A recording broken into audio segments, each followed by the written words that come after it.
ಶುಭ ಮುಂಜಾನೆ. Welcome back to my YouTube channel. So ಮೊದಲಿಗೆ ಎಲ್ಲರಿಗೂ ಯುಗಾದಿ ಹಬ್ಬದ ಹಾರ್ದಿಕ ಶುಭಾಶಯಗಳು. ಇವತ್ತಿನ ವಿಶೇಷವಾದ ರೆಸಿಪಿ ಬಂದು ಹೋಳಿಗೆ, ಬೇಳೆ ಹೋಳಿಗೆ. ಅದರಲ್ಲೂ ಸಹ ಯುಗಾದಿ ಹಬ್ಬಕ್ಕೆ ತುಂಬ ವಿಶೇಷವಾಗಿ ಎಲ್ಲರೂ ಬೇಳೆ ಹೋಳಿಗೆ ಮಾಡ್ತಾರೆ. ಸೊ ಅದನ್ನ ಹೇಗೆ ಮಾಡೋದು ಅಂತ ಹೇಳಿ ನಾವು ತೋರ್ಸೋಕೆ ಹೊರಟಿದ್ದೀವಿ. ಬನ್ನಿ ಹಾಗಾದ್ರೆ ನೋಡೋಣ ಬೇಳೆ ಹೋಳಿಗೆ ಹೇಗೆ ಮಾಡೋದು ಅಂತ ಹೇಳಿ.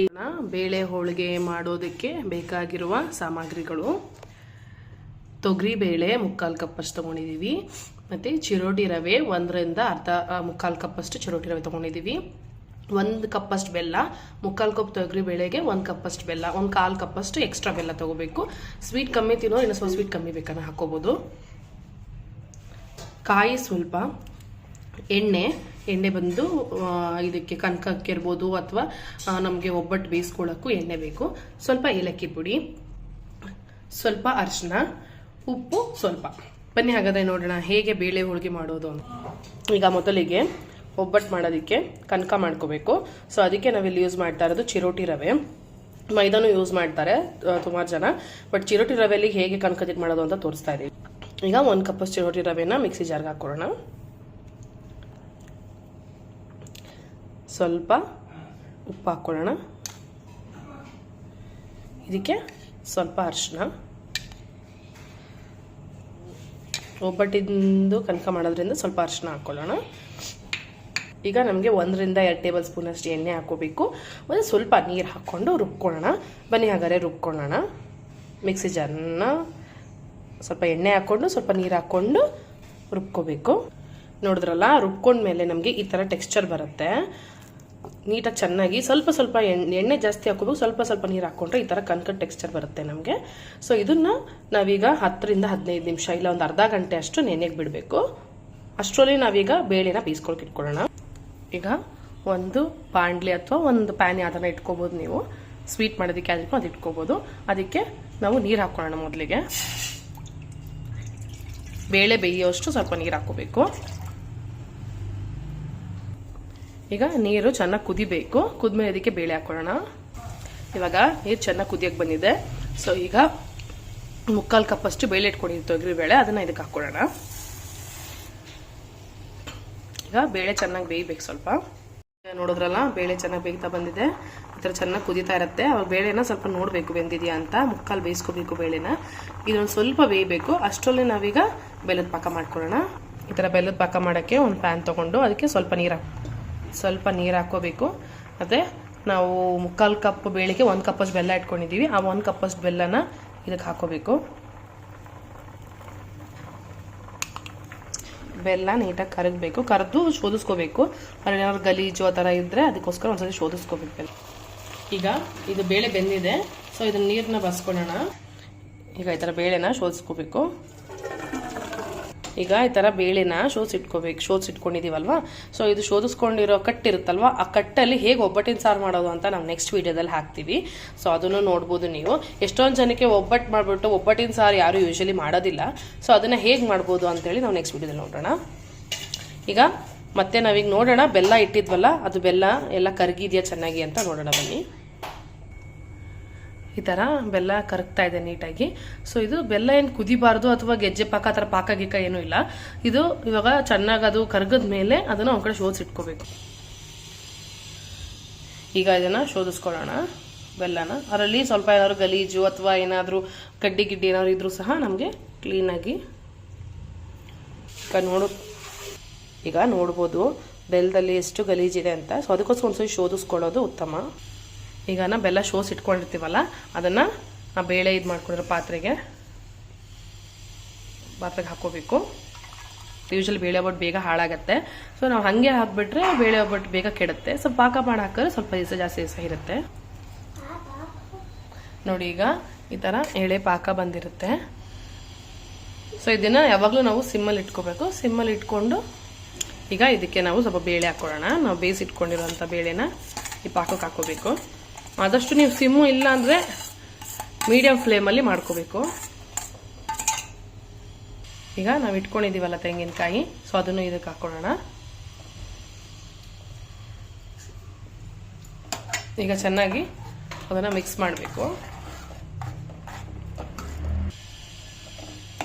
ಈಗ ಇದೊಂದು 2 ಕುದಿಯಷ್ಟು, ಅಂದರೆ ಎಲ್ಲ ನೀಟಾಗಿ ಬೆರೆಯೋದಕ್ಕೆ ಸ್ವೀಟು ಎಲ್ಲದಕ್ಕೂ ಒಂದು 2 ಕುದಿಯಷ್ಟು ಅದನ್ನು ಕುದಿಯಕ್ಕೆ ಬಿಡಬೇಕು.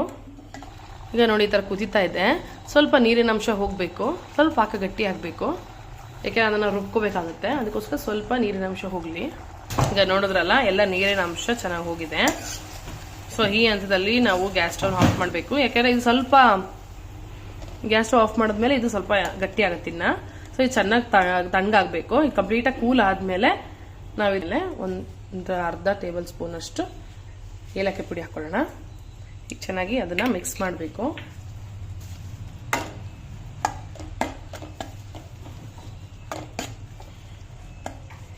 ಆಗಲಿ, ಈಗ ಇದು ಚೆನ್ನಾಗಿ ಹಾಕೊಳ್ಳಿ. ಈಗ ಹೋಳಿಗೆ ಇದು ತಣ್ಣಗಾಗಿದೆ, ಅದು ಬೇಳೆ ಎಲ್ಲಾನು ಚೆನ್ನಾಗಿ ಎಲ್ಲ ಬೆಲ್ಲ ಎಲ್ಲಾನು ಮಿಕ್ಸ್ ಆಗಿದೆ. ಸೊ ಈ ಹಂತದಲ್ಲಿ ನಾವು ಅದನ್ನು ಒಂದು ಮಿಕ್ಸಿ ಜಾರ್ಗೆ ಟ್ರಾನ್ಸ್ಫರ್ ಮಾಡಿಕೊಂಡು ರುಬ್ಕೋಬೇಕು. ನೀರು ಹಾಕಿದರೆ ರುಬ್ಕೋಬೇಕು. ಅಥವಾ ನೀವೇನಾದರೂ ರುಬ್ಬೋಕಲ್ಲಿದ್ರೆ ರುಬ್ಬೋಕಲ್ಲಲ್ಲಿ ರುಬ್ಬೋದು, ಅಥವಾ ಗ್ರೈಂಡರ್ ಬೇಕನ್ನ ಹಾಕೋಬೋದು. ಇಲ್ಲಿ ನಾವು ಮಿಕ್ಸಿ ಜಾರ್ಗೆ ಹಾಕೋತಾ ಇದ್ದೀವಿ. ಈಗ ಬನ್ನಿ ನೋಡೋಣ. ಹೂರ್ಣನ ರುಬ್ಕೊಂಡು ಇಟ್ಕೊಂಡ್ಮೇಲೆ ಈ ಥರ ಆಗಿರುತ್ತೆ. ಹೂರ್ಣನೂ ರೆಡಿ ಇದೆ ಈಗ ನಮಗೆ. ಮತ್ತು ಫಿಲ್ಲಿಂಗಿಗೆ ಹೂರ್ಣ ರೆಡಿ ಇದೆ, ಹಾಗೆ ನಮಗೆ ಕನಕದಿಟ್ಟು ಸಹ ರೆಡಿ ಇದೆ. ಚೆನ್ನಾಗಿ ನೆಂದಿರೋದ್ರಿಂದ ಟೆಕ್ಸ್ಚರ್ ತುಂಬ ಚೆನ್ನಾಗಿ ಬಂದಿದೆ. ಸೊ ಬನ್ನಿ ಈಗ ಒಬ್ಬಟ್ಟು ಮಾಡೋದು ಹೇಗೆ ಅಂತ ನೋಡೋಣ. ಈಗ ಈ ಥರ ಒಂದು ಸಣ್ಣ ಸಣ್ಣ ಉಂಡೆಗಳಾಗಿ ಮಾಡ್ಕೋಬೇಕು. ಸೊ ಹೂರ್ಣನ ಈ ಥರ ಉಂಡೆ ಮಾಡಿ ಇಟ್ಕೊಂಡು, ಈಗ ಇಲ್ಲಿ ನಾವು ಒಬ್ಬಟ್ಟಿನ ಪೇಪರು ಅಥವಾ ಬಾಳೆ ಎಲೆ ಸಹ ಯೂಸ್ ಮಾಡ್ಬೋದು. ನಾವು ಯಾವಾಗ ಬೇಕಾನ ಮಾಡಬೇಕು ಅಂತ ಹೇಳಿದ್ರೆ ಒಬ್ಬಟ್ಟಿನ ಪೇಪರ್ ತೊಗೊಂಡು ಅದಕ್ಕೆ ಸ್ವಲ್ಪ ಎಣ್ಣೆಯನ್ನು ಫಸ್ಟು ಗ್ರೀಸ್ ಮಾಡ್ಕೋಬೇಕು, ಸೌರಿಟ್ಕೋಬೇಕು ಎಣ್ಣೆನ. ಈಗ ಕನಕದಿಟ್ಟನ್ನು ಸಹ ಒಂದು ಸ್ವಲ್ಪ ತೊಗೊಂಡು, ಸ್ವಲ್ಪ ಕನಕದಿಟ್ಟು ತೊಗೋಬೇಕು, ಜಾಸ್ತಿ ತೊಗೋಬಾರ್ದು. ಇದ್ರ ಒಳಗಡೆ ಮಾಡ್ಕೊಂಡಿರೋಂಥ ಬೇಳೆ ಹೂರ್ಣದ್ದು ಸ್ಟಫಿಂಗ್ ಇಟ್ಕೊಂಡು ಸೊ ನೀಟಾಗಿ ಎಲ್ಲ ಕಡೆಯಿಂದನೂ ಕ್ಲೋಸ್ ಮಾಡ್ಕೊತಾ ಬರಬೇಕು. ಈ ಥರ ಹೂರ್ಣ ಸ್ಟಫಿಂಗ್ನ ಮಾಡಿ ಇಟ್ಕೋಬೇಕು. ಸೊ ಈಗ ಬನ್ನಿ ಹೆಂಗೆ ತಟ್ಟೋದು ಅಂತ ತೋರಿಸ್ತಾರೆ. ಇದಕ್ಕೆ ಒಂಚೂರು ಎಣ್ಣೆಕಾಯಿ ಮಾಡಿಕೊಂಡು ಒಂದು ಸ್ವಲ್ಪ ಪ್ಲಾಸ್ಟಿಕ್ ಕವರ್ ಹಾಕ್ಕೊಂಡು ತಟ್ಕೊಂಡಿರೋಂಥ ಒಬ್ಬಟ್ಟನ್ನ ನಿಧಾನಕ್ಕೆ ಕೊಂಡು ಬರಬೇಕು. ಈಗ ಈ ಥರ ಒಬ್ಬಟ್ಟನ್ನ ನೀಟಾಗಿ ಹಾಕೋಬೇಕು. ಸ್ವಲ್ಪ ಎಣ್ಣೆ ಹಾಕ್ಕೊಂಡು ಸ್ವಲ್ಪ ಬೇಯಲಿ, ಆಮೇಲೆ ಮಡಚಬೇಕು. ನೋಡಿ ಈ ಥರ ನೀಟಾಗಿ ಮೇಲ್ಗಡೆ ಇನ್ನೊಂದು ಪ್ಲಾಸ್ಟಿಕ್ ಕವರ್ ಹಾಕ್ಕೊಂಡು ನೀಟಾಗಿ ಸೌರ್ಬಿಟ್ರೆ ನೀಟಾಗಿ ರೌಂಡ್ ಶೇಪಲ್ಲಿ ಬರುತ್ತೆ. ಈಗ ಕಾದಿರೋ ತವ ಮೇಲೆ ಇದನ್ನು ಹಾಕ್ಕೊಳ್ಳೋಣ. ಇದು ಸ್ವಲ್ಪ ಬೇಯಬೇಕು. ಬೆಂದಾದ್ಮೇಲೆ ಇನ್ನೊಂದು ಕಡೆ ಫ್ಲಿಪ್ ಮಾಡ್ಕೊಳ್ಳಿ. ನೋಡಿ ಈಗ ಹೋಳಿಗೆ ಫ್ಲಿಪ್ ಮಾಡಿದ್ದೀವಿ. ಸೊ ಹಿಂಗಾಗಿರುತ್ತೆ. ಸೊ ಈಗ ಸ್ವಲ್ಪ ಮೀಡಿಯಂ ಫ್ಲೇಮಲ್ಲಿ ಸೊ ಚೆನ್ನಾಗಿ ಬೇಯಿಸ್ಕೊಂಡು ಒಂದು ಸರ್ವಿಂಗ್ ಪ್ಲೇಟ್ಗೆ ಹಾಕ್ಕೊಳ್ಳೋಣ. ನೋಡಿದ್ರಲ್ಲ ಹೇಗೆ ನಾವು ರುಚಿಕರವಾದಂತಹ ಕರ್ನಾಟಕದ ಸ್ಪೆಷಲ್ ಹೋಳಿಗೆ ಎಲ್ಲ ಹಬ್ಬಗಳಿಗೂ ರುಚಿಕರವಾದಂತಹ ಹೋಳಿಗೆ ಮಾಡಿದ್ವಿ ಅಂತ ಹೇಳ್ಬಿಟ್ಟು ತುಂಬ ಈಸಿಯಾಗಿದೆ. ಯಾರು ಬೇಕಾನ ಹೊಸ್ದಾಗಿ ಮಾಡ್ತಿರೋರು ಸಹ ತುಂಬ ಈಸಿಯಾಗಿ ನಮ್ಮ ವಿಡಿಯೋ ನೋಡಿ ಮಾಡ್ಬೋದು. ಸೊ ಇದ್ರ ಮೇಲೆ ತುಪ್ಪ ಹಾಕ್ಕೊಂಡ್ರೆ ಇನ್ನೂ ತುಂಬ ಸೊಗಸಾಗಿರುತ್ತೆ.